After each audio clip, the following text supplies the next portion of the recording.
Welcome to tech Chaitu. Kazipet కేంద్రంగా railway డివిజన్ని ఏర్పాటు చేయబోతున్నారని వార్తలొస్తున్నాయి. నేను దానిపైన వీడియోని కూడా చేశాను.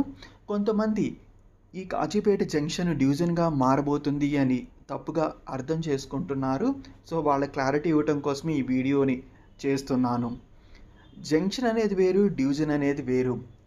కాజీపేట జంక్షన్ రైల్వే స్టేషన్ ఎందుకయింది అంటే, ఈ రైల్వే స్టేషన్ నుండి అయితే 2 కంటే ఎక్కువ వైపులకు రైల్వే లైన్స్ ఉంటే అలాంటి స్టేషన్స్ పేర్ల చివరన జంక్షన్ అనేది ఉంటుంది. ఇప్పుడు కాజీపేట నుండి కూడా ఇటు సికింద్రాబాద్ వైపుకి, వరంగల్ వైపుకి, అటు పెద్దపల్లి వైపుకి 3 వైపులకి రైల్వే లైన్స్ ఉండటం వల్ల కాజీపేట జంక్షన్ రైల్వే స్టేషన్ అయ్యింది. సో, అది ఎప్పటికీ జంక్షన్ రైల్వే స్టేషన్‌గానే ఉంటుంది. ఎందుకంటే 3 వైపులకు రైల్వే లైన్స్ ఉన్నాయి కాబట్టి. ఇప్పుడు రైల్వే డివిజన్ ఏర్పాటు చేస్తాము అని అంటున్నారు. రైల్వే డివిజన్ ఏర్పాటు చేసినా కూడా Kazipet railway station Kazipet junction railway స్టేషన్‌గానే ఉంటుంది.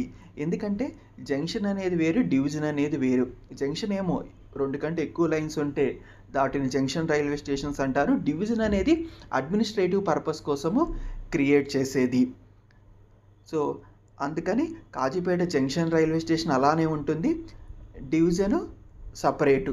ఇక డివిజన్ విషయానికొస్తే డివిజన్ అనేది ఎక్కడైనా ఏర్పాటు చేయొచ్చు.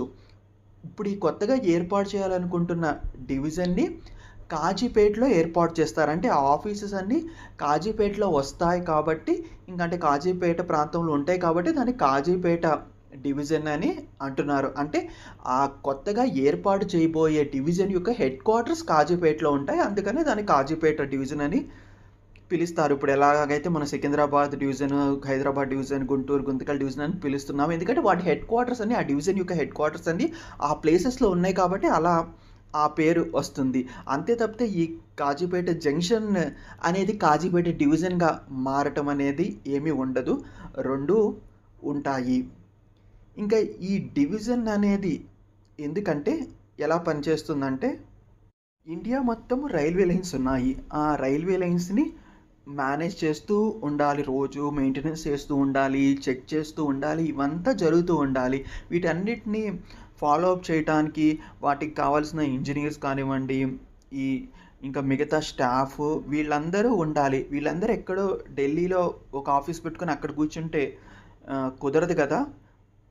అందుకని చెప్పి ఇండియన్ రైల్వేస్ వాళ్ళు ఇండియన్ రైల్వేస్‌ని అదే ఇలా జోన్స్ వైస్‌గా, డివిజన్స్ వైస్‌గా స్ప్లిట్ చేశారు. అంటే ముందు జోన్స్ ఉంటాయి. జోన్స్ కింద మళ్ళీ మల్టిపుల్ డివిజన్స్ ఉంటాయి.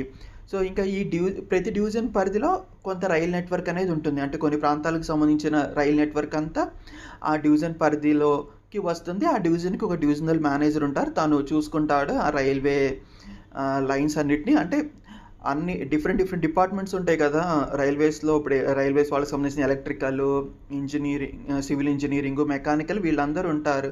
సో, అలా ఈ రైల్వే డివిజనల్ మేనేజర్ కింద ఈ స్టాఫ్ అందరూ ఉంటారు. సో, వీళ్ళు ఆ రైల్వే డివిజన్ పరిధిలోకి వచ్చే రైల్వే లైన్స్ అన్నిటిని చూసుకుంటూ ఉంటారట. అక్కడ రిపేర్స్ కానివ్వండి, చెక్ చేయటము, ఇంకేమైనా బ్రిడ్జెస్‌లో ప్రాబ్లమ్ ఉంటే వాటిని రిపేర్ చేయటము, ఇంకా ట్రాక్స్ వీటన్నిటిని చూసుకోవడానికి ఉండే ఈ స్టాఫ్ అంతా ఆ డివిజనల్ మేనేజర్ కింద వర్క్ చేస్తూ ఉంటారు. ఇంకా వేరే ఇతర ఆఫీసెస్ కూడా వస్తాయి ఈ డివిజన్ కనుక ఏర్పాటు చేస్తే.